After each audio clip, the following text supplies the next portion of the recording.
From UFOs to psychic powers and government conspiracies, history is riddled with unexplained events.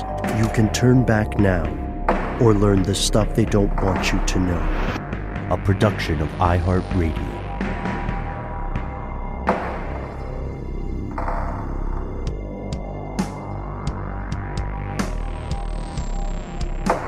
Hello, welcome back to the show. My name is Matt. My name is Noel. They call me Ben. We're joined with our guest super producer, Max the Freight Train Williams. Most importantly, you are here. That makes this the stuff they don't want you to know. We're at the beginning of birthday month, as we call it here on this show. And for anybody with an August birthday, we wish you well and grand adventure. We have so much stuff to get to. The EPA is getting on message with some things that we talked about a few years ago. We've got some notable politicians in the news, but maybe not in the way you think, we promise. We did want to start, we're talking off air, but with one quick update. A while back, we reported on a Kansas City small town newspaper raid. Do you guys remember that one? Oh, yes. That was a big deal. Someone died in connection with the raid on the newspaper or the house, right? Yes. Yeah. The big news, the big update is that the former police chief who led the raid on this Kansas City newspaper for doing their journalistic duty, his name is Gideon Cody. He is going to be charged in the Marion County District Court. And the report says that this guy, an actual police chief at the time, committed the crime of obstruction of justice by knowingly or intentionally inducing a witness to withhold or unreasonably delay the production of testimony, info, or documents. You can read more about this on multiple outlets, but I think we're all very happy to see that there were consequences for this. Because, like, cast your memory back just last year, it felt like this could be a harbinger of other crackdowns on the press, right? Oh, 100%. I mean, it really does feel like a kind of bullying tactic to make the free press scared to exercise the rights of the free press. And speaking of free press, we'll take a brief pause here, and then we're going to technically give some free press to several crazy stories, starting with your favorite guy, Elon Musk.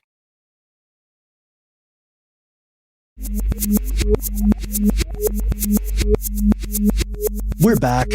Probably the most conservative opinion of this strange enterprise of ours is that we refuse to call a certain social media platform X. We still call it Twitter. And a funny thing, I know we all clock so many of the same stories. A funny thing that I saw, a headline I wanted to share with everybody, is the following from AP News. Quote, Elon Musk X sues advertisers over alleged massive advertiser boycott after Twitter takeover. So even AP News isn't on board with calling it X. They're still calling it Twitter. Yeah, I think I maybe mentioned, I don't remember if I saw this in an official, news source, but it's definitely accurate that just about every news source out there still refers to it as X, formerly known as Twitter, making it probably one of the least successful rebrands in the history of rebrands. It's just not taking.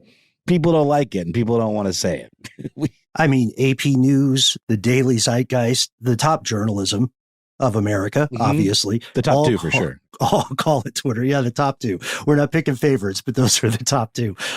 This is the story, you guys. The social media platform under Musk's management and ownership has sued a bevy of advertisers, and they're saying there's a massive advertiser boycott that has somehow illegally deprived the company of billions of dollars and also violated antitrust laws. We're going to see some more antitrust kind of stuff coming up later in tonight's program regarding Google. But it's funny to me, this story, because hopefully funny to all of us, because not too long ago, didn't Musk tell advertisers to go, take a long walk off a short pier? In no uncertain terms. I believe he maybe even swore at them. if I'm not mistaken. But isn't it funny to see the language of a lawsuit like this that more or less to the layman reads, well, if you're not going to advertise with me, then I'm going to sue you for not advertising with me. No one has to advertise with anybody, right? Like, I don't know. I mean, it's so easy to be gaslit by these very powerful people where you're like, maybe I missed the memo or there's some legal footnote I'm not aware of. Or maybe they do have to advertise with them for reasons unknown. But no, let's just shake ourselves out of that stupor. I don't believe that's the case, guys. I believe the free market means you can advertise with whoever the hell you want to and or not advertise with whoever the hell you want to. Yeah, but isn't the idea, or some attorneys, some powerful attorneys somewhere working for Musk decided it was illegal for at least a blanket organization to say, don't buy Twitter? Yeah, that's what, yes, that's why, like, ideally in Strange News, we always want to include stories that are a little below the fold and involved in some way with the concept of conspiracy. And you nailed it there, because the suit is against something called the World Federation of Advertisers. It's an antitrust suit, meaning they're saying a single organization has too much power. Member companies of the World Federation of Advertisers include things like Unilever, CVS Health, and Mars. Yeah, this is not the planet, but the candy company. The bars. Okay. Yeah. The other ones. And so, and maybe Mars, maybe he got soured on the Mars explorations. But in that case, it does seem to have some theoretical sand.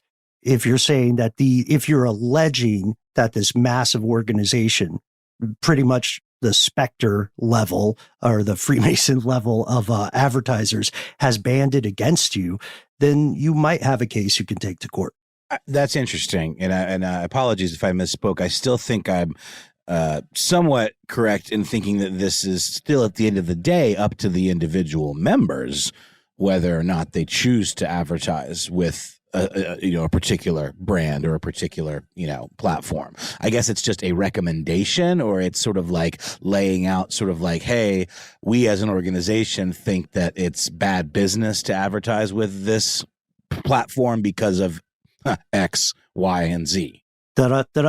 Yeah, you nailed it, because specifically they're targeting something called the Global Alliance for Responsible Media, which is a safety initiative that is under the auspice or the control of the World Federation of Advertisers. And they're saying this brand safety initiative sort of orchestrated a pause in advertising. And to your point, Noel, there's not a provable case of like, this kind of organization is not the United Nations. You know what I mean? It's not the International Criminal Court. They can't lock up the top 6 people at Unilever if they want to advertise with whomever. But even the United Nations more or less issues recommendations, a lot of which are pretty toothless, and up to the member nations to decide whether or not they want to play ball or not.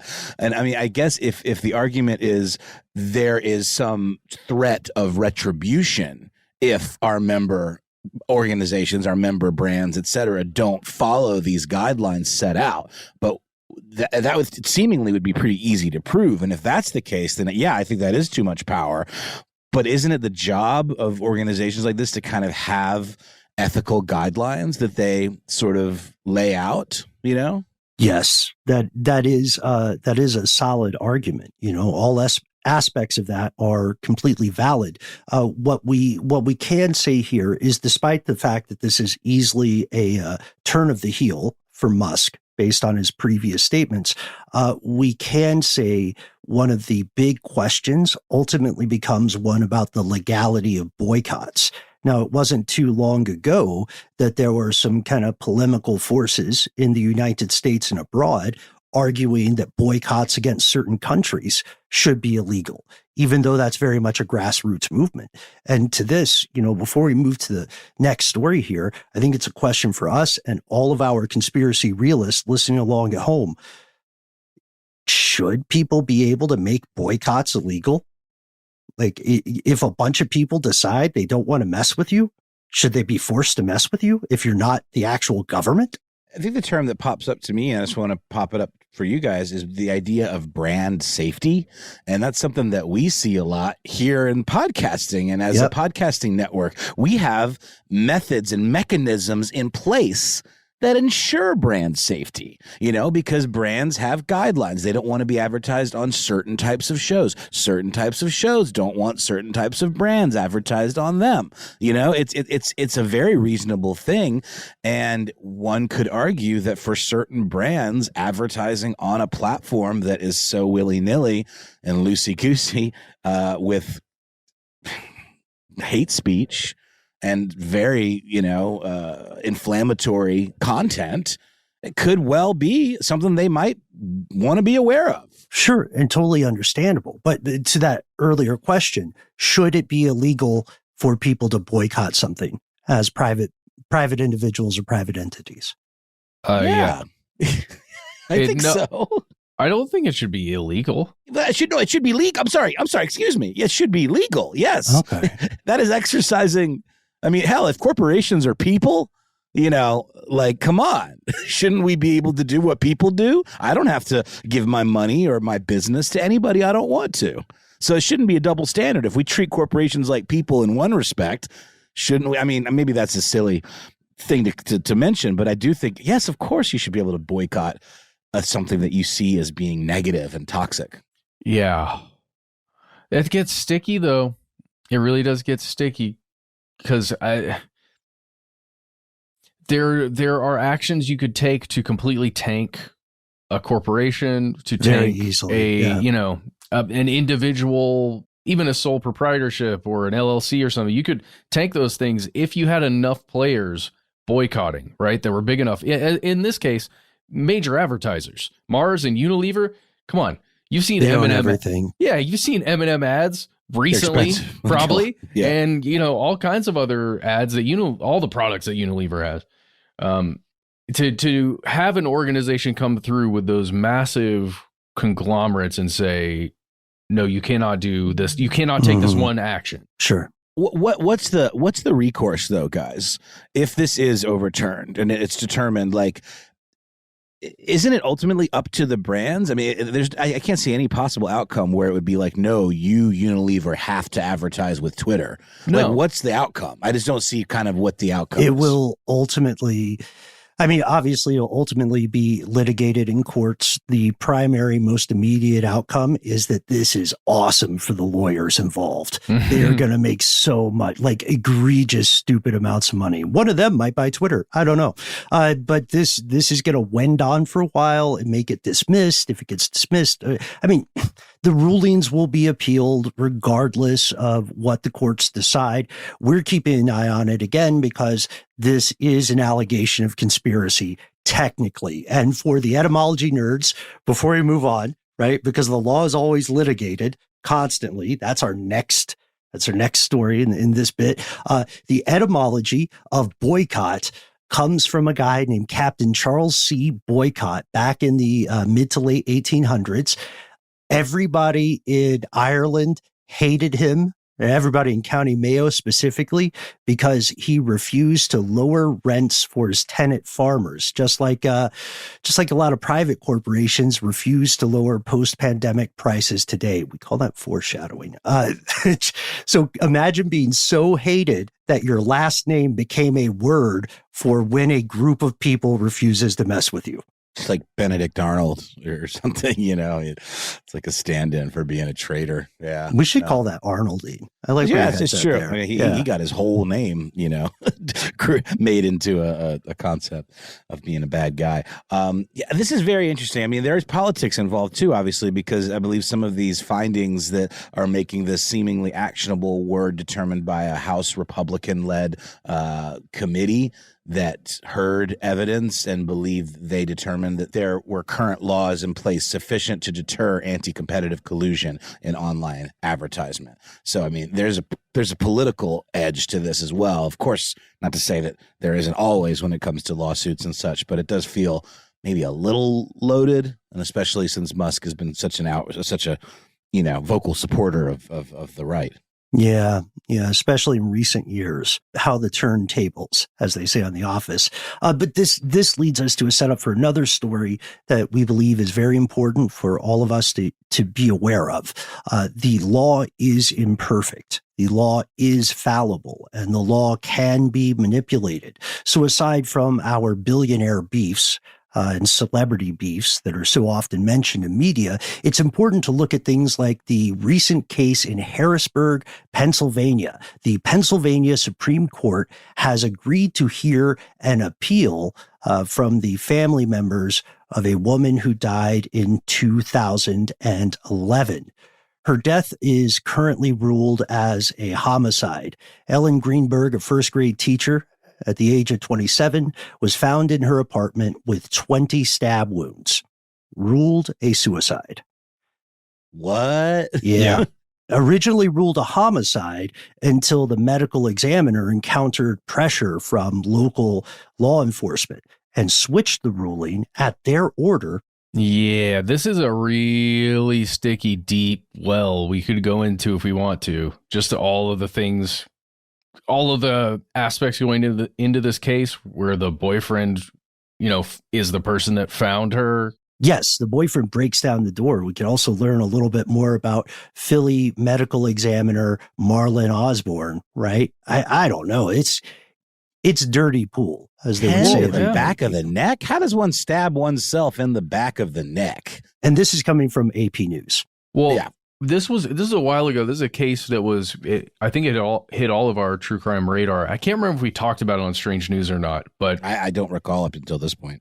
It's really weird because the boyfriend apparently went down to the gym and then came back up and the door was locked and found his girlfriend that way. And there's all kinds of other fishy stuff I remember from like the initial, before it even went to court, I believe. Yes, exactly. And this also does factor in a guy who was going to be a presumptive, or he was in the running to be a vice presidential candidate pick. That would be Governor Josh Shapiro. He is now under scrutiny as well because he was in office during the time of this just tragic case. We're bringing this up to let you know that the law doesn't always get things right. Again, the law can be pushed. It is fallible. And perhaps this may be an actual episode in the future, because I agree that there is a lot to cover here. The case it's 13 years old. You know what I mean? It was more than a decade ago, and Greenberg's parents for more than a decade have been fighting to get the truth about their daughter's murder out there. And it's not just, people on Reddit or something who are saying it's fishy. We're talking about a bevy of forensic experts who have said something similar to what you just said, Noel. You can't stab yourself 10 times in the back in suicide. Am I missing where the initial pressure was coming from? I mean, I feel like that would be the red flag, like powerful parents, with access to high-powered lawyers or some inside person in the coroner's office. Because a big thing that's mentioned in this AP article is the idea that a coroner should not have, quote, absolute discretion that can't be challenged, which I think we would all probably agree with on its face. But like, what an odd ruling to happen, right off the rip like that. And I just don't understand where the pressure would have been coming from. I'll tell you, LawTube, all of these, there are so many YouTube channels that stream like cases every day. And Ellen Greenberg's case has been something that's been going on and on and on and on. And her family has been pushing really hard recently to see changes. No, I'm saying the pressure initially. To have initial suicide to the homicide. How did Osborne get pushed? Right. I think who's applying said pressure, or at least who is suspected of being the insider that's maybe pulling the strings or something? Because that to me is the first thing that my mind goes to is, if we know that oddball ruling like this, where's the political pressure being applied? Philly PD, my guy. To be quite honest. You think so? Because it's easier for them? Because they don't have to do anything about it? Because it's just like a case that's checked off? Well, you're asking who, and that question is why. So who is Philly PD? Why? Maybe it's clearing case. We have to do an episode to know for sure. We can say that the initial calculus on the side of law enforcement and the homicide detectives was that the door was broken down by the boyfriend, the paramour we mentioned, Goldberg. Right. The door was locked from the inside.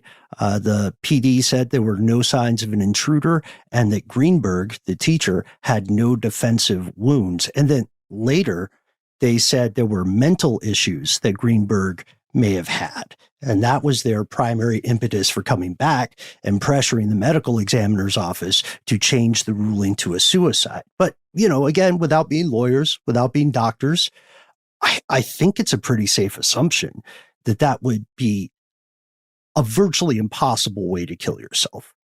Like stabbing yourself that many times repeatedly without dying partway through.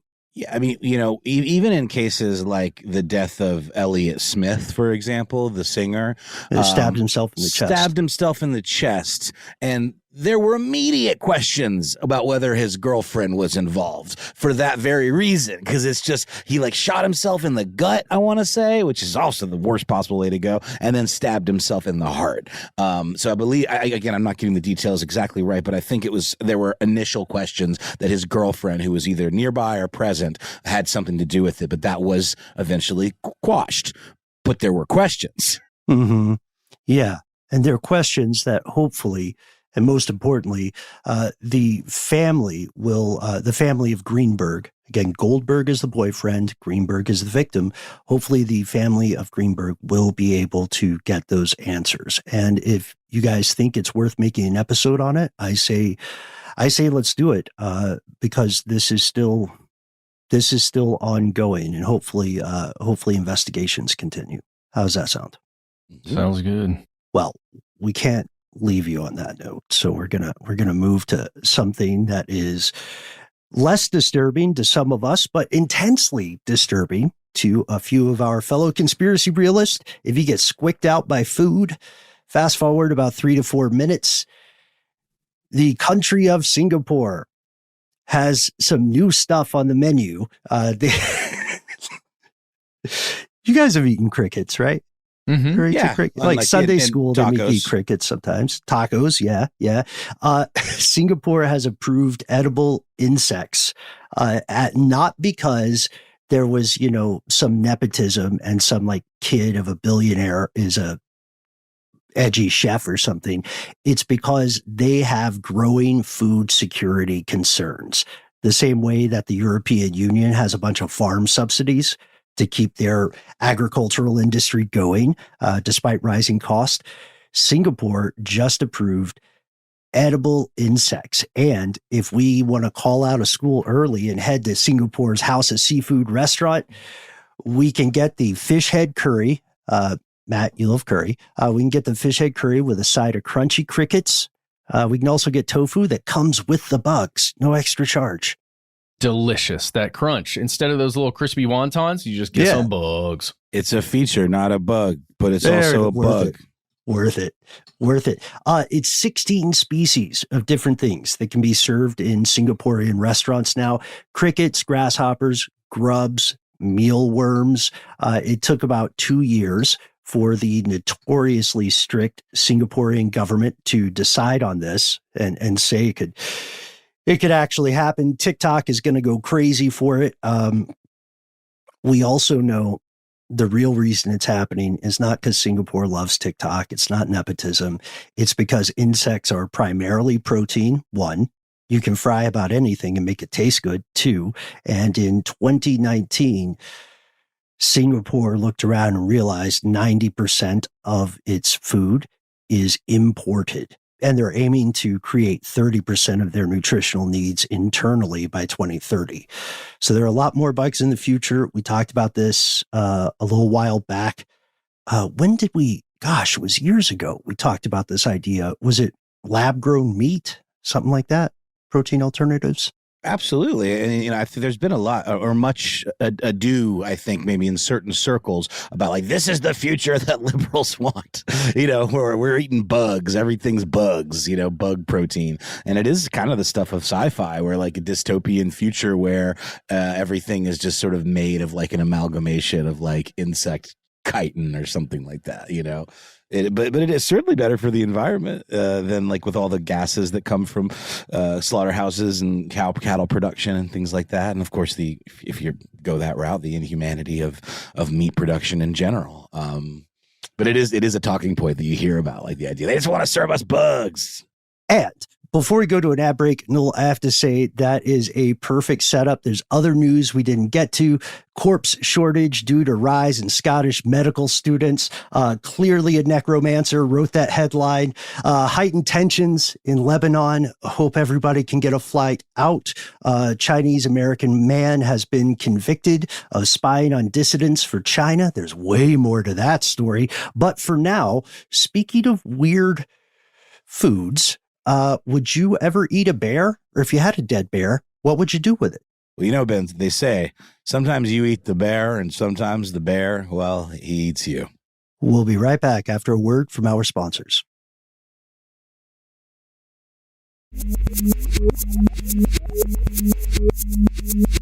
And we've returned with, I think, one of the stranger political stories in a political season that has been rife, or as you point out, our friend Frank says, wide rife with strangeness.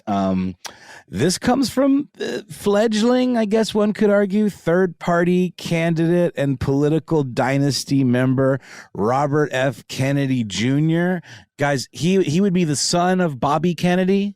Isn't that right? Son of Robert Kennedy Sr.? Yes, correct. Yeah. Son of the assassinated Bobby Kennedy, exactly. And I don't know, political dynasties are fascinating, and I know that's one of your pet subjects, Ben, and one that you have mega problems with, scruples, shall we say, because I was talking to my kid the other day trying to explain to them what a political dynasty is, and I couldn't help, probably from your influence, Ben, just say, it's basically like a monarchy, but it just sort of like plays by a different set of rules, but ultimately is kind of the same thing. It's like a lineage that, yeah, sure, they get elected, but it also calls into question all the things behind the scenes about what does it mean to get elected. It's JAG, just as gross. Yeah, I think so too. And it really, again, and this isn't really what the story's about, but it does call into question all of the machinations behind the scenes of what it takes to get elevated to that level and what it means to actually get that level of prominence. And is it fair? Because I would argue it can't possibly be with a number of repetitive entries into the political United States political history that do come from these dynasties. But we're talking about RFK Jr., who you could also argue is a bit of a black sheep of the Kennedy political dynasty, because the Kennedys have traditionally been pretty, I guess, liberal. I don't know. I mean, that means different things, throughout history. But in general, a little bit more on the progressive side, a little bit more from that kind of Boston lawyering kind of background, well-spoken, well-educated, and typically, proponents of pretty progressive policies. RFK Jr., on the other hand, has had some real problematic bouts with the public eye, I suppose, in terms of his anti-vax standpoint, his anti-vax viewpoints. I believe he even had like an organization that he founded that was intended to proliferate anti-vax sentiment, like shut down or at least like taken off of social media platforms for disseminating incorrect information, let's just say, determined to be incorrect. Also been in the news recently because he's running as this third-party candidate. A lot of people are calling him kind of a spoiler candidate, which would be spoiler for the Democrat side, the Democrat ticket. And up until the point, recently when Joe Biden dropped out of the race, that certainly seemed like the case. But now his continued presence almost seems like it might actually be a spoiler for the Republicans because of the way things are sort of shaping up. So that's interesting in and of itself. No one certainly thinks he's a viable candidate. He is married to Cheryl Hines of Curb Your Enthusiasm fame, which I was a little bummed to hear. I always kind of liked Cheryl. He does have a background of conservationism in a way, was recently announced to have been diagnosed with having brain worms that he believes he may have gotten on his travels abroad, for some of these humanitarian efforts. But now it turns out he may actually have gotten these brain worms from a dead bear cub carcass that he decided, in his wisdom, to pick up off the road on his way on a falconing expedition with an unnamed buddy of his. He lives in Westchester, which is a very affluent part in is it Connecticut, guys, or is that upstate New York? Connecticut and upstate New York almost blend together in my mind geographically in terms of like where the rich people who go into the city during the day for work actually live. But it does turn okay. So it is upstate. It is New York. Mm-hmm. Well, it's Westchester County. Westchester County, exactly. And I've never purported to be a master geographer, but I'm trying to do my best here. He was on his way to a falconing expedition, which is, I guess, another thing rich people do, in the Hudson Valley, when apparently a car, or a van, as he describes it, in front of him hit and killed a bear cub. How do we know about this, you guys might be asking? Well, he posted a video of himself essentially admitting to this whole affair, we're going to get into the details of, with Roseanne Barr, the troubled comedian, I guess, who was once a household name for the Roseanne show, the sitcom with John Goodman, that was like, a staple of 90s kind of televisual viewing. And she later became a poster child for Ambien, correct? Yeah, well, because she, said some things, some very offensive, racially insensitive, dare I say, hateful things that I'm not going to repeat here, but then claimed that she only did it because she was on Ambien. And if anyone knows anyone who takes Ambien or has any experience with it themselves, you do know that there is a thing, is like this Ambien lore. It's true that it can cause you to say some weird stuff or make weird food in the middle of the night or just generally kind of have these fugue state moments, these incidents. And this is what she claimed was the case. But she's been problematic for other reasons. She's just been a real political firebrand and has some pretty insensitive views, let's just say. But that's not the point. The point is, this is the venue which RFK Jr. chose to cop to this occurrence, essentially. So what happened was, he claims he saw the bear being hit. He got out of his car. He picked up the bear, put it in his car with the intention, he said, of taking it home, skinning it, butchering it, and saving the bear meat to consume at a later date. By refrigerating it. Yeah. Dehydrating it, making bear jerky, whatever. Really? Really. And then he also went so far as to say, and this is totally legal in the state of New York because this is considered roadkill. It is true. It is legal. It's illegal to have people pay you to serve it to them, but it is legal to consume it yourself. And also, I would argue, it's an accident. He wasn't purposely hunting the bear. No. It is not an unethical thing to do, but he was on the way to the airport in a bit of a rush. Well, it gets weirder. He wasn't on the way to the airport even yet. There's more. He was on the way to falconing. But Matt, I see you have some more questions before we get to the next bit. But he was going to eat the bear meat. That's just is not a good. It's apparently rife with parasites, though, guys. In general, you're thinking of the viral video that posted recently with all the tapeworms coming out of its butt. Well, I just have heard this for years. I was thinking that. Yeah, like it's true though. They are riddled because they eat a lot of raw salmon. They eat a lot of raw food that already has parasites. It's part of the grand circle of life of creepy things. But yeah, people eat bear meat. There are parts of the bear. There are parts of the bear that are apparently safer than others to consume. Sure. It is not my wheelhouse at all, so I couldn't tell you what it is. But you've eaten exotic jerkies, Ben. That's sort of a thing that you've done in the past. And in our travels together, we went on a weird road rally in West Virginia, down that part of the country, where you might have a little more roadkill based culinary excursions, and there were lots of crazy roadside shops that would sell rattlesnake jerky and all of this kind of stuff that's probably prepared regionally. So definitely there's a certain acceptance for that kind of thing in certain parts of the country. But so he's a guy that's an outdoorsy guy. He likes the great outdoors. He's going falconing. This sort of tracks, I would argue. But what gets a little sus is what happens next. He puts the bear in his car. He goes falconing. Has such a lovely time falconing. Do you hunt when you're falconing? Is it literally just you send the falcon out and it catches small game and then it brings it back to you?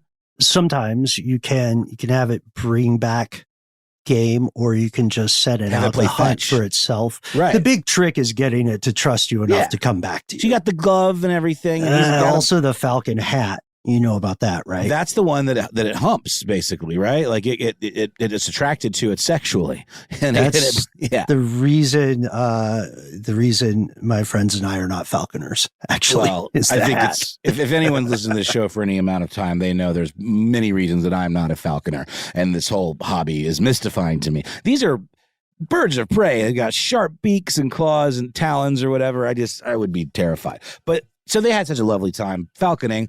And then afterwards, the idea was he was going to go back to his place in Westchester. Almost want to do some fact checking here with maybe a little Google Maps. So if we do Google Maps, like from Hudson Valley to Westchester, it takes a long time to get anywhere in this part of the country because of traffic. And then especially if you're factoring in like going into the city. So let's see, Hudson Valley, New York. Get directions from there to Westchester, New York. That is a good hour and 40 minutes, Also, 2 questions. 1, did he have a bear tag? And 2, what time of year was it? Well, that's the thing, though, Ben. What he claims is that he didn't need one because it was roadkill. That's what he says to Roseanne. That's all I'm saying. But I think he said, at least if I'm remembering the video posted to X. It was. Kidding, he Twitter. Posted, he posted it himself. Yeah. He got in front of the story, they would call it, right? So if I'm remembering this correctly, didn't he say it's legal in New York to take home roadkill bear if you have a bear tag? What is a bear tag? There's no bear hunting in this part of the... I guess maybe there is. I guess in the Hudson Valley area. I mean, they're wooded area. Maybe you could go bear. So is a bear tag like a hunting license for bear? Like, according to the New York State Department of Environmental Conservation, if you hit most wild animals with a vehicle, local law enforcement can and will allow you to take the animal by, they just say, writing a tag for it. You can learn more by contacting the New York Bureau of Wildlife at 518-402-8883. I'm reading straight off their Twitter. I'm sorry not to get log jammed here with this, but like it's a form of a license. Then is it a one-time thing? Who writes the tag? I'm also seeing that bears in the wilderness for research purposes, for various other conservation purposes, are tagged. That's a different kind. It is a different. I know. Yeah. I'm just making sure that I'm on the same page. You're right. So I don't want to get caught up in the weeds here. So let's just, for all intents and purposes, let's just say that he thought what he was doing was legal. And he made that clear to Roseanne and said that what I was doing, he actually goes out of his way to say that this is legal. All the while, Roseanne's just kind of listening, seeming somewhat mystified by the whole thing. It's sort of like, why are you telling me this, kind of? And to your point, Ben, it does feel as though he was trying to get ahead of a story that he knew was going to drop about a news event that happened about 10 years ago where a bear's carcass was found in New York City's Central Park, next to like a broken down bicycle in a bike lane. And it was a big old mystery as to where this bear came from, because there's no bears in Central Park. There are no bears in New York City. They would be much more relegated to the surrounding wilds of New York State and Connecticut, et cetera. So this is RFK Jr. coming out and saying, yeah, that was me. I dropped the bear there because he was having such a grand old time falconing that they didn't have time to go back to his home in Westchester, where he was going to deposit the bear into a freezer of some sort, I guess, until he had time to butcher it. Instead, he had to make it over to Peter Luger Steakhouse, where he had a business dinner. It's the kind of place that valets. Okay, so presumably he valeted his car with a dead bear carcass in the back, because another article written about him claimed that he has a really disgusting car, like really like covered in animal fur. Like instead of the back seat, there's just like a bench and like the side mirror is smashed. But I don't know, maybe he's self-parked. But typically places like that, you got to valet. So presumably the dead bear carcass is still in there, rotting all the while. Before we move on, it's sitting there. Let's pause there in time. Dead bear sitting there in the car. It reminds me so much of the SNL sketch, The Falconer, like the basis of that sketch. Do you guys remember it at all? I don't know that one. Tell us. It's Will Forte playing a guy who just leaves his whole family, goes out into the woods, meets a falcon. I think its name is Donald. Yeah, it's Donald. He's always yelling. He gets trapped all the time. He yells for Donald to help him, who's this falcon. And then Donald goes and eats at a like crazy fancy luxurious restaurant instead of helping him. And it's just like, it's an excuse to show a falcon doing bougie stuff, I think. Yeah. Well, but it reminds me so much of this. It's Peter Luger's Steakhouse likely might have been a place that Donald would have frequented. But presumably he had a change of clothes. You know, you don't go to Peter Luger wearing your falconing scrubs. I don't know what one falcon's in, to be honest. But and then apparently he was running late for the airport. Just didn't seem like he planned ahead very well in all of this. And so then thought that it would be a real hoot and a holler if he just dumped the bear in Central Park, which we'll get into this in a minute, why a lot of this doesn't quite make sense. And there had been a spate of cyclists, like the new bike lanes had been put in around Central Park, and people were getting pancaked by bicyclists. So he thought it'd be funny if he staged a crime scene to make it look like the bear was hit by a cyclist. So he left this disheveled bike that he also had in his vehicle on top of the bear and then skedaddled. And that would be the conspiratorial part of the story. Well, there's a bunch, because the report, from the original discovery of this bear carcass was that it had stab wounds. It was determined to have been, its life was determined to have been ended by a vehicle, but it also was reported to have had stab wounds. Maybe a mercy killing? Maybe. That's certainly possible. There are also images out there.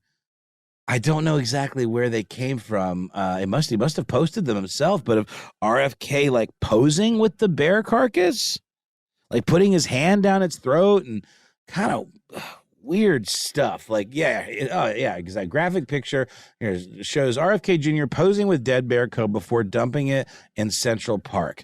And it does show him like with the bear cub like propped up and got his hand in his mouth, pretending like he's being bitten, and he's making this face like, ow, my hand, with this kind of messed up looking bear carcass.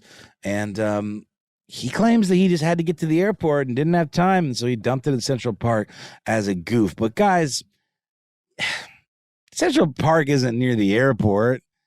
There's a million places in the woods. If he's out there, I think Peter Luger's is in Jersey.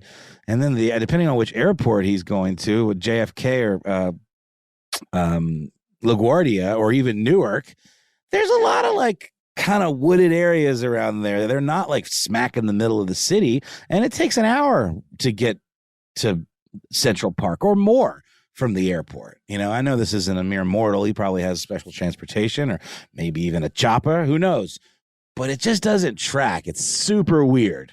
And it's also super weird that he was like, see, this is funny. And I told Roseanne, so it's funny. She's a comedian. It's just mega weird, the whole thing. And then he even joked when asked about it, that maybe he got his brain worms from the bear carcass. So I don't know. That's the best I can do to sum up this bizarro tale. Maybe you guys have some stuff to add, or we could chat back and forth about it for a little bit, because I'm a little mystified. The conspiratorial angle are plenty. What was he thinking? Why did he do this? He said he was playing a prank, more or less, but it's 10 years had passed. He had to know that it was reported on, I don't know, guys. Well, it always makes you wonder about supremely wealthy, powerful families like the Kennedys, a lot of others.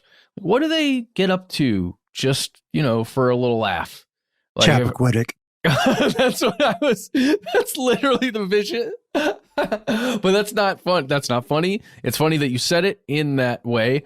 But Chappaquiddick is not funny at all.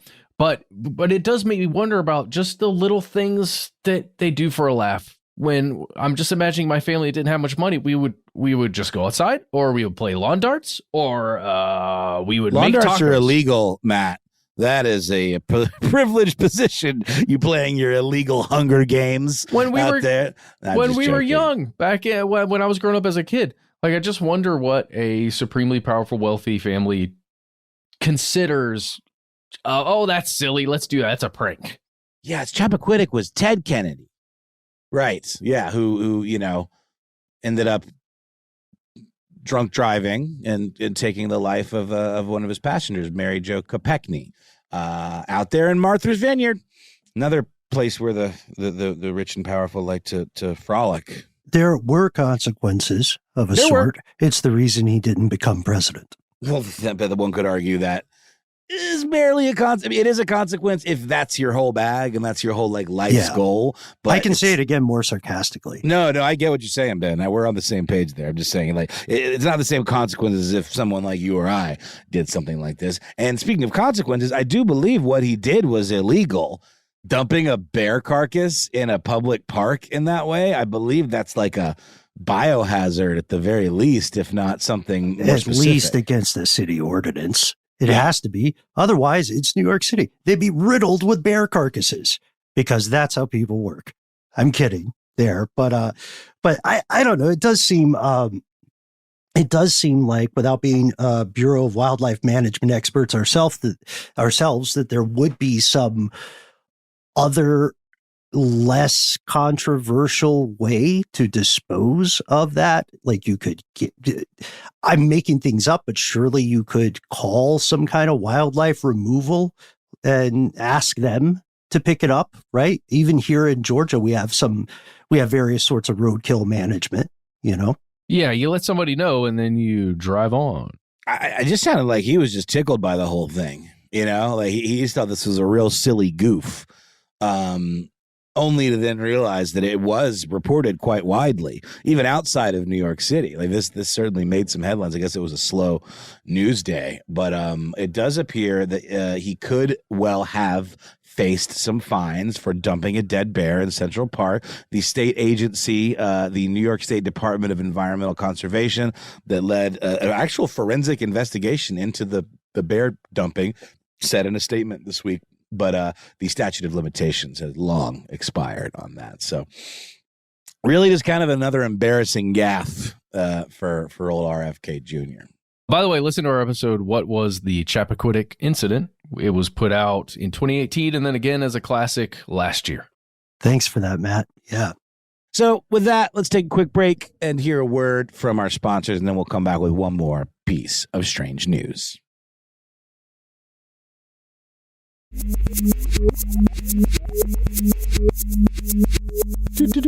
We've returned, and we are jumping to a story from the EPA, really. An announcement, maybe, from the EPA that's been covered in a lot of places. But before we get there, let's talk about a specific herbicide product that's produced by this outfit, AMVAC Chemical Corporation, a subsidiary of the American Vanguard Corporation. The herbicide brand in question is Dacthal, Dacthal, flowable herbicide,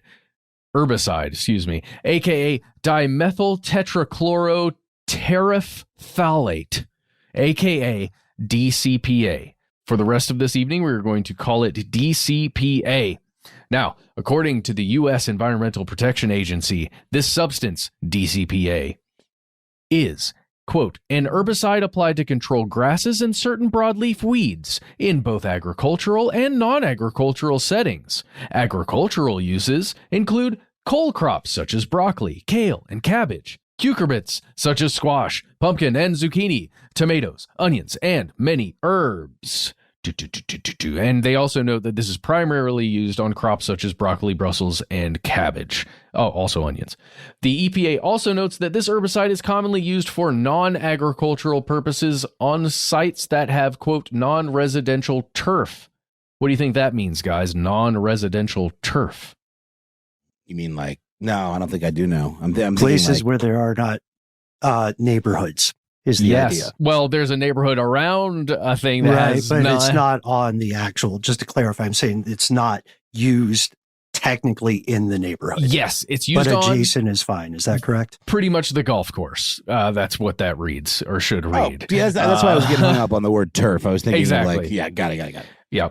They also say it's used on ornamentals, but I don't think we need to worry about that for this. The reason why we are concerned is because it is used on a ton of crops that a ton of us consume, and it was used on golf courses where a ton of, I'm going to say it, mostly wealthy people go and hang out. Maybe that's not right. I'm sure there are a lot of public golf courses that are available to everyone that many people use. Perhaps in my personal experience, the golf courses are reserved for people who have quite a bit of money to spend. In, say, country clubs. To country clubs, you got to be like invited. You know, it's like, Well, the good ones, yeah. Mhm. There are a lot where you can just pay and they'll let you in. Yes, That's probably true. In my experience, it's people who have that money to spend to get in and play golf frequently enough for the purposes of this episode, to play golf frequently enough to be exposed enough to this chemical. An important distinction: this is an herbicide, not a pesticide. But it is being called a pesticide in a lot of the reporting, Which I find irksome. I do too. They call it a pesticide that targets weeds. Like what? What do you mean an herbicide? Sorry. The EPA even called it a pesticide after previously calling it an herbicide in a September 2023 release, which is just whatever. So, why are we talking about this thing? It's because for the first time in 40 years, the first time in 40 years, the Environmental Protection Agency has taken an emergency action to stop the use of a chemical, herbicide or pesticide, linked to serious health risks for fetuses, for unborn babies. Sure.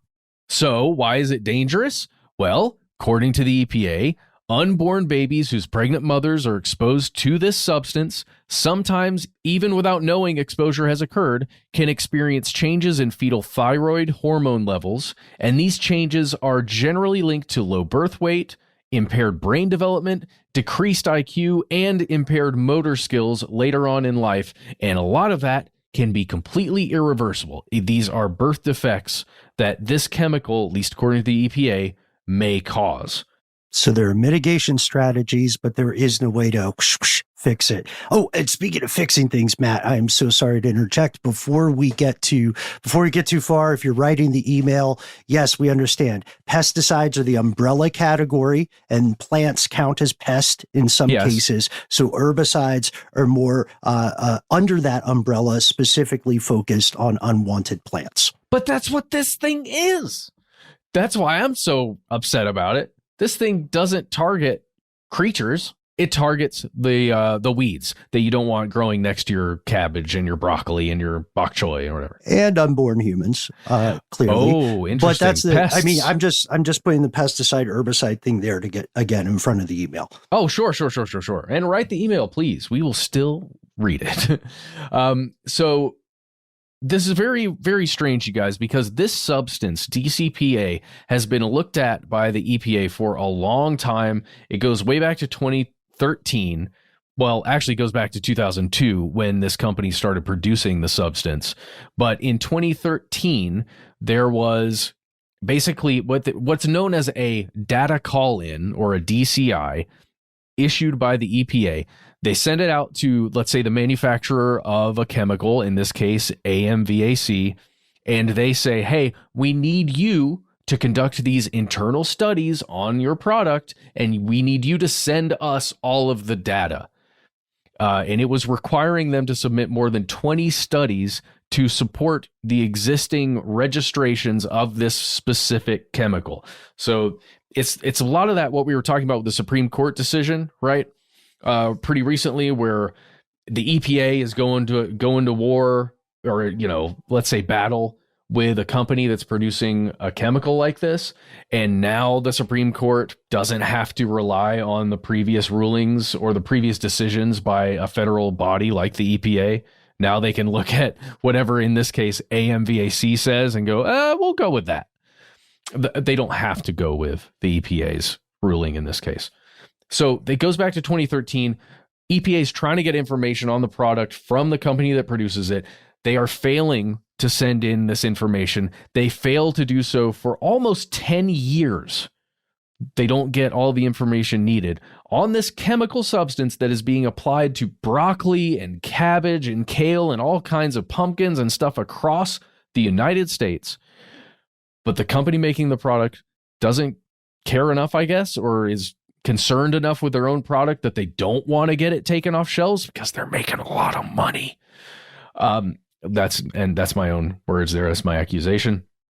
But eventually I think it's in 2022, finally, all of the information gets from this company to the EPA. The EPA can finally evaluate it. And when they do, they realize, oh crap, there is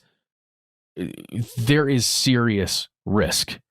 And back in 2023, this is why I bring up the turf so much, guys. Back in 2023, there was basically a voluntary cessation of the use of this substance on turfs. So like on golf courses, for things like that, because the risk was unacceptable. Guys, on the label for this substance, when you're buying it as an herbicide and you're going to put it on your golf course, let's say, it says after you apply this stuff, you get like 12 hours, don't go out there on the golf course, and you should be fine after that. But according to the EPA and the internal studies that were submitted, it takes around 25 days for it to be safe to go back out on the turf. Which, in my mind, I imagine CEOs, wealthy business owners, and entrepreneurs that are out there on the links and realizing, oh crap, we're being exposed to like a really dangerous chemical. We should probably stop doing that. And you know, well over a year later, it's like, oh yeah, the fetuses are at risk too. I guess we should probably stop that.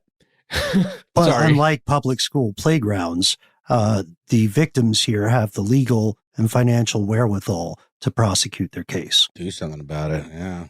Dude, yes. It does kind of call into stark or place in stark contrast that kind of, upstairs, downstairs model of these kinds of things, like the folks who really, are just in communities where these kinds of things have been used or even tested, and just the lack of transparency. But of course, when it's on the golf course, then people are going to stand up and say something about it and use their, clout to have it rectified. It should be noted here, guys, just a couple more things. The EPA attempted to stop the production of like you can think about it as a concentrated version of this pesticide. The EPA tried to do that last year, but it's one of those weird things but any of that stuff that was already in the marketplace or had already been purchased by a consumer or, by a big company that's got to use it on a huge farm, all of that's fine. You can still use all of that. That's all gravy. Just company don't make anymore. And it was all because they were waiting on paperwork still. So not a recall, and knowing a lot of these larger private entities or even municipalities might be buying a ton of this at once, like in bulk, literal tons. Exactly.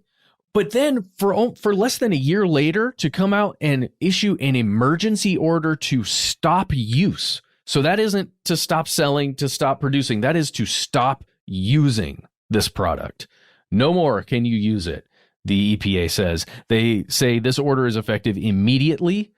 And this is interesting to me. This is why they're taking this action right now.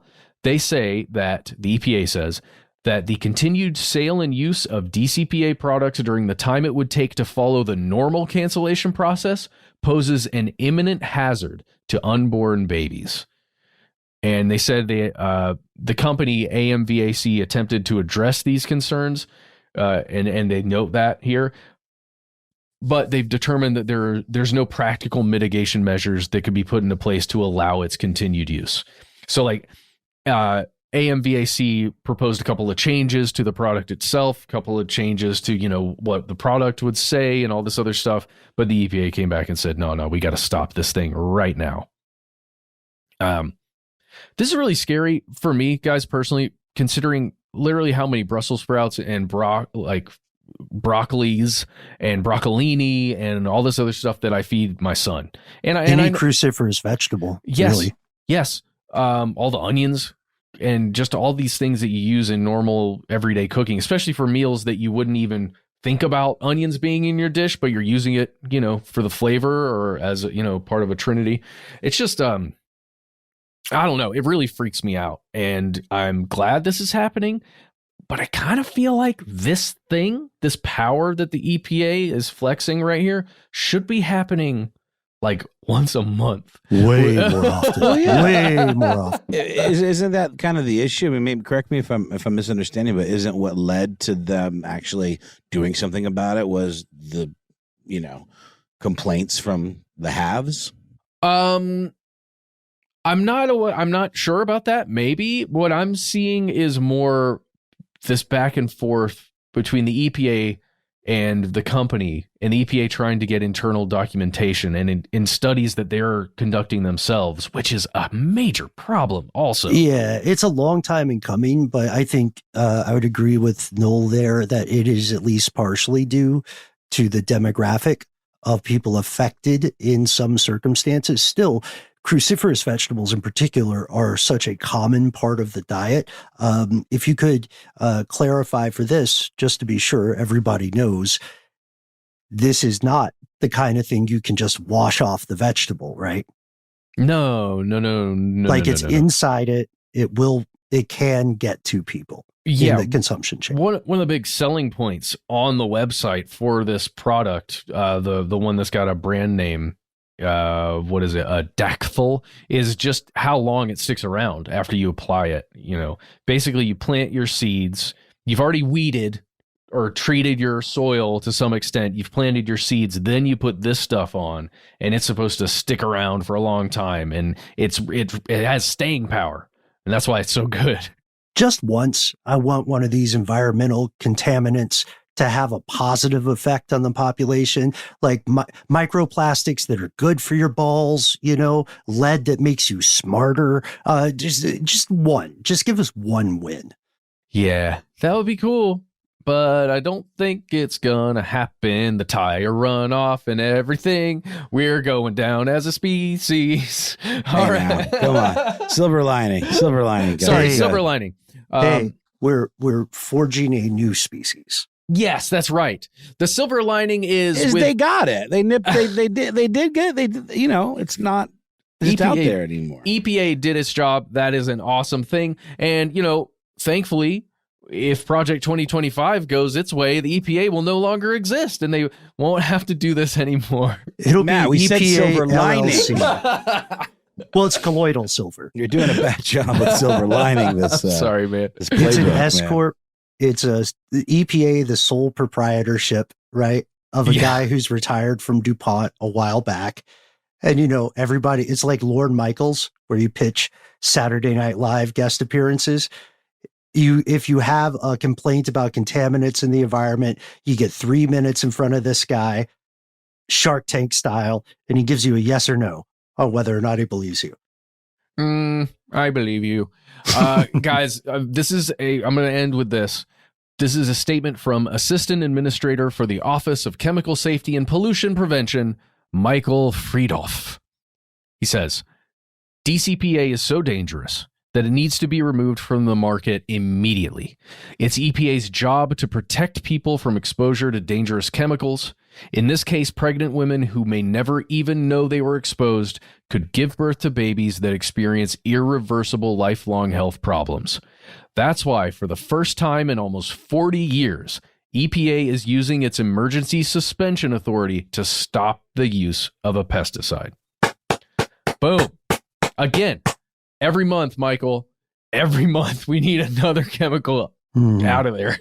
And I hope, please, Freight Train, keep that clapping, because these emergency powers exist for a reason. And just because something doesn't seem as and I'm using the word in the old school sense here, as spectacular as a natural disaster, it doesn't mean it's not disastrous.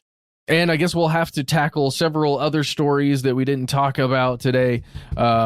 Maybe next week, or maybe we won't talk about them at all because there's so much happening. Oh, do look up the attorneys general that went on a France trip with this really, oh man, I wrote all this stuff out, and it's just gross. It's another example of kind of, Ben, it was a lot like your story where it's a conglomerate kind of blanket umbrella thing that's really hard to even see through where all the campaign finance donations come from and where all the lobbyist money comes from. But all of these attorneys general get to go hang out somewhere every year, or even every, couple of quarters. Yeah, around half of them, right? Yeah. In this case, I think it's 26 of them got to go out to France on a trip sponsored by these donors or lobbyists of some sort. By a company called Shh. Yeah. You can look it up. It's gross. Yeah. Check out also the story of Shujun Wang. That is one we didn't get to. There's so many stories we haven't gotten to. We want to thank everybody for tuning in. We'll be back next week. Still birthday month. Still strange news. You know the score, fellow conspiracy realists. Please make our evening and become part of the show. We can't wait to hear from you, and it is so distressingly easy to find us online. Yes, indeed. Distressingly easy. That's a good thing, right? You can find us at the handle Conspiracy Stuff, where we exist on X, FKA Twitter. Isn't it funny that some parts of that platform still call it tweets and have leftover remnant language from the previous regime? I just think that's funny. You can also find us at that handle on Facebook, where we have our Facebook group, Here's Where It Gets Crazy, and on YouTube, where we have video content galore. On Instagram and TikTok, we are Conspiracy Stuff Show. Tweedledee, tweedledee.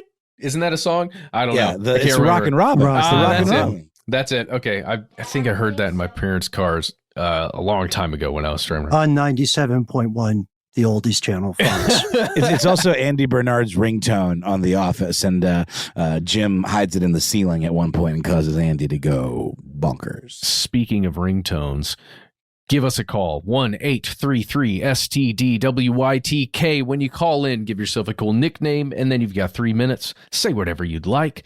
Do at some point in that message. Let us know if we can use your name and message on one of our listener mail episodes. If you've got more to say than can fit in that 3 minutes, why not instead send us a good old-fashioned email? We are the entities that read every piece of correspondence we receive. Be well aware, but not afraid. Sometimes the void writes back. In fact, some of us are on the road for a little bit due to some situations. If you would like to receive an out-of-context photograph, write to us, conspiracy@iHeartRadio.com.